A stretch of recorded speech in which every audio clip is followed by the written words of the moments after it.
કેમ છો બધાને? હર હર મહાદેવ, જય ગિરનારી. અને શિવરાત્રીનો મેળો નજીક આવી રહ્યો છે અને હું આવી ગયો છું જૂનાગઢમાં. શિવરાત્રીની તૈયારી કેવી થઈ રહી છે, જે મિની કુંભ તરીકે ઓળખવામાં આવશે આજ વખતે. તો દોસ્તો એની તૈયારી બહુ મોટા પાયે થવાની છે અને જૂનાગઢમાં એક નવું બી છે, એ લોકોએ કરેલું છે, જે દિવાલમાં પેઇન્ટિંગ દોરેલા છે, મહાદેવના અદ્ભુત દોરેલા છે દોસ્તો, પેઇન્ટર દ્વારા. અને એમની કલા બહુ જબરજસ્ત છે, તો તમને દેખાડીશું. અને આજ વખતે મહાશિવરાત્રિનો દિવસમાં ઘણું બધો ફેરફાર થવાનો છે શિવરાત્રિના જૂનાગઢમાં. તો તમે લોકો ન આવી શકતા હોય તો આપણો વિડીયો જોઈ લેજો પૂરેપૂરો, અને આપણે મહાશિવરાત્રિના દિવસે બી કવર કરવાનો છે વિડીયો, અને તમને વિડીયોમાં આગળ બતાડીશ બધું. તો દોસ્તો આપણે આવી ગયા છીએ મજેવડી ગેટે અત્યારે, અને તમારે જો અહીંથી ભવનાથ બાજુ આવવાનું થશે રસ્તો, તો તમારે મજેવડી ગેટે ઉતરી જવાનું. તમે બસમાં કે રેલવેમાં આવો તો દોસ્તો અહીંથી તમને રિક્ષા મળી જશે. અને દોસ્તો તમે અંદર આવતા જ આપણે ચેકપોસ્ટ આવે છે એક, જે ચેકપોસ્ટમાં દોસ્તો ચેકિંગ કરવામાં આવશે. પ્લાસ્ટિકની કોઈ પણ વસ્તુ લઈ આવવાની મનાઈ છે, તો મહેરબાની કરીને પ્લાસ્ટિક કોઈ લઈ આવવું નહીં. તો મિત્રો, આ વખતે જૂનાગઢનો નજારો કંઈક અલગ જ છે. તમે રસ્તા ઉપર નજર કરશો તો દિવાલો પર મહાદેવના અલગ અલગ રૂપોના પેઇન્ટિંગ જોવા મળશે. ક્યાંક ભોળાનાથ ધ્યાન મુદ્રામાં છે, તો ક્યાંક તેમનું રૌદ્ર સ્વરૂપ છે. જો આ આર્ટવર્ક જોતા જ એવું લાગે છે કે જાણે આખું જૂનાગઢ શિવમય બની ગયું હોય. તો દોસ્તો હું તમને બધું દેખાડવાનો પ્રયત્ન કરીશ. પેઇન્ટર જે દોડેલા છે, આર્ટવર્ક કરેલું છે, જે એ નેક્સ્ટ લેવલનું કરેલું છે દોસ્તો. જેને બી કર્યું છે એને ખરેખર વંદન છે.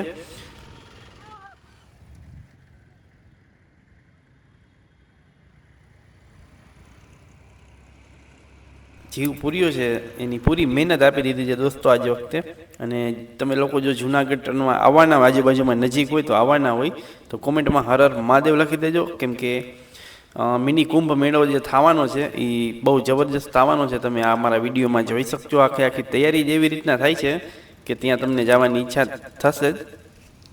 બીજું જે હું તમને આગળ દેખાડીશ કે આગળની તૈયારીઓ કેવી છે. અને અહીંના રોડ રસ્તા બી ક્લીન થઈ ગયા છે અત્યારે, અને તૈયારી રાત દિવસ આ લોકો જૂનાગઢ વાસીઓ મહેનત કરી રહ્યા છે.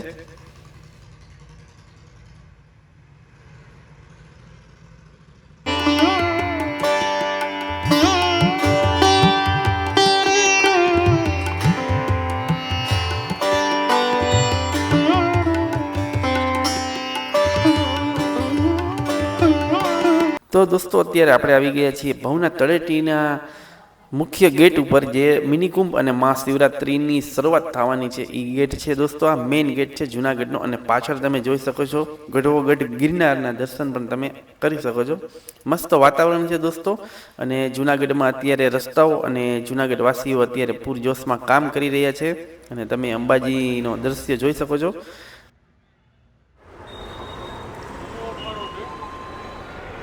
તો દોસ્તો તમે અત્યારે જોઈ શકો છો, અહીંયા અત્યારે બાવાઓની મઢી આવી ગઈ છે, અને બધા અત્યારે જો અહીંયા રાખવામાં આવ્યા છે એમના ધૂણા જે હોય છે એ. તો તમે આગળ વિડીયોમાં બન્યા રહેજો, અને આગળ તમને દેખાડીશ શું ધૂણાની વિડીયોના. તો ચાલો દોસ્તો, અત્યારે તમને ભવનાથના દર્શન કરાવવું હવે. અને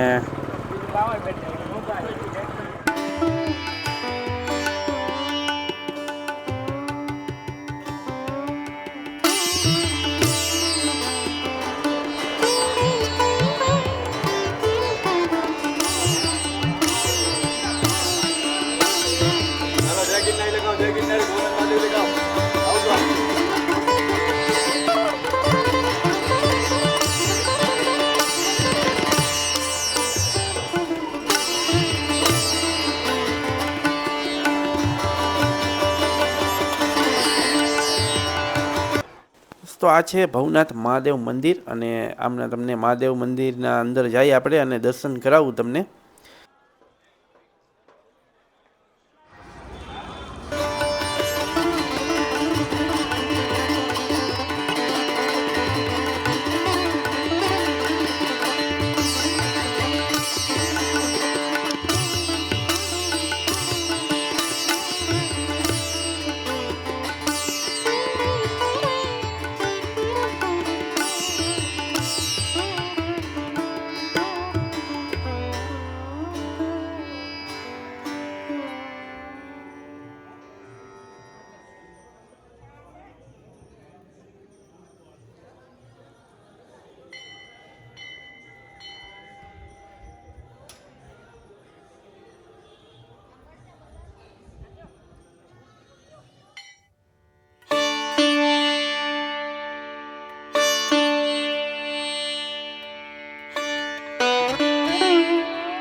दोस्तों मुर्गी कुंड एक बहु मोटी मान्यता जोड़ाયેલી છે। આ છે મુર્ગી કુંડ જે સાફ સફાઈ કરવામાં આવી રહ્યો છે અને શાહી સ્નાન વખતે ઘણા સાધુઓ કુંડમાં ડૂબકી તો મારે છે પણ બહાર નથી આવતા।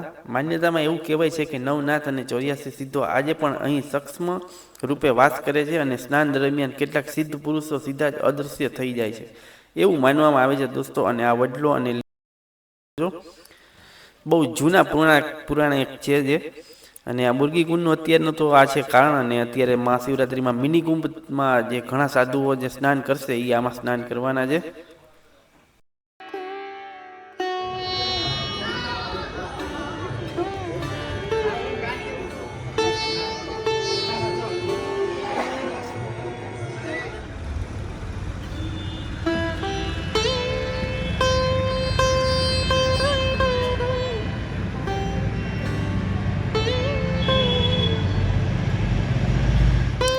અને દોસ્તો ગિરનારમાં રહેવાનું અને અન્ન ક્ષેત્ર છે એ ભરપૂર રીતે તૈયારીમાં કરવામાં આવી ગયા છે। લાખો માણસ લાખો ભાવિકો આવવાના છે અને એમને રહેવાની અને જમવાની સગવડતા 24 કલાક ચાલુ રહે એ માટે આ લોકો પ્રયત્ન કરી રહ્યા છે। અને ઘણા લોકો સેવા કરવા બારગામથી બી આવે છે અને સાધુ સંતો બી આવી ગયા છે અખાડાવાળા જે એમના અખાડા હોય છે એ તો હજારો સાધુઓ સંતો આવવાના છે અને અડધા આવી પણ ગયા છે। તમે મારી નજર સામે જે દ્રશ્યો જોઈ રહ્યા છો તે કોઈ સામાન્ય દ્રશ્યો નથી। ભારતભરના અલગ અલગ અખાડાઓમાંથી હજારોની સંખ્યામાં જે નાગા સાધુઓ અહીં પધાર્યા છે। શરીર પર ભભૂતિ અને માથે લાંબી જટાઓ અને હાથમાં ત્રિશૂલ। આ સાધુઓની ભક્તિ અને એમનો અંદાજ જોઈને આ સંતો વર્ષો સુધી ગુફાઓ કે અજ્ઞાત જગ્યાએ સાધના કરે છે અને વર્ષમાં એકવાર જૂનાગઢના આ મેળામાં દર્શન આપવા માટે આવે છે। અહીં દરેક અખાડાની પોતાની પરંપરા છે। કોઈ સાધુ મૌનવ્રત પાળી રહ્યા છે તો કોઈ શિવની ધૂણી ધખાવીને ભજનમાં લીન છે। આ ઉર્જા જ કંઈક અલગ લેવલની છે દોસ્તો। જો તમે અહીંયા આવવાના હોય તો આ લાવો જરૂર લેજો મહાશિવરાત્રિના દિવસે। અને 4 દિવસનો પ્રોગ્રામ છે 11 થી 15 તારીખ સુધીમાં। અને અત્યારે જો બધા તૈયાર થઈ રહ્યા છે જે એમના ધૂણા કહેવાય છે એ અને સાધુ સંતોનું આખું અલગ જ બનાવેલું છે। તો દોસ્તો અત્યારે હજી આવી તૈયારી કંઈક છે ચાલી રહી છે અને ભોજન અને ભજનની વ્યવસ્થા કેવી છે એ તમને બી હું દેખાડીશ આ જ વિડીયોમાં। અને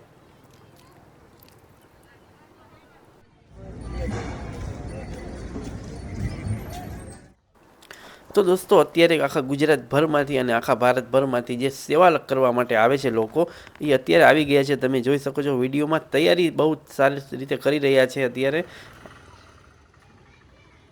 બધું જમવાની વ્યવસ્થા છે રહેવાની વ્યવસ્થા છે એ અત્યારે મંડપને એ બધું નાખી દીધેલું છે અને લાખો ભક્તોને અગવડતા ના પડે એ માટે આ લોકો સેવા કરે છે રાત ને દિવસ। તમે તો દોસ્તો અત્યારે કાર્યક્રમો બધા સેવાના એના ચાલુ થઈ ગયા છે।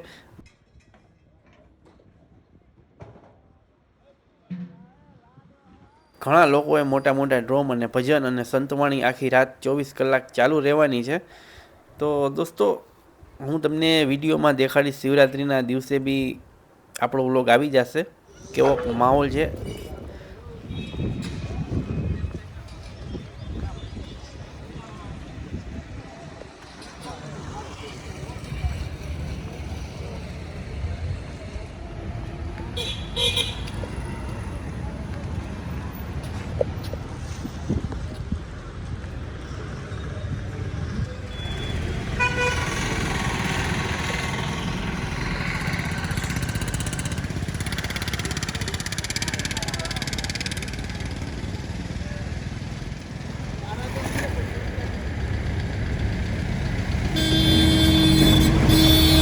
ને દોસ્તો તમારે જો શિવરાત્રિમાં 4 દિવસના પ્રોગ્રામમાં તમે બહારથી આવતા હોય તો આ રહેવા માટેની સુવિધાઓ છે જે તમે રહી શકો છો અહીંયા બી। અને પ્લસ જે છે તમે ભારતી બાપુનું આશ્રમ છે અથવા આજુબાજુમાં ઘણા બધા આશ્રમો છે જ્યાં તમે રહી શકો છો। જો આ એક આશ્રમ છે જે ભવનાથમાં જ આવેલા છે।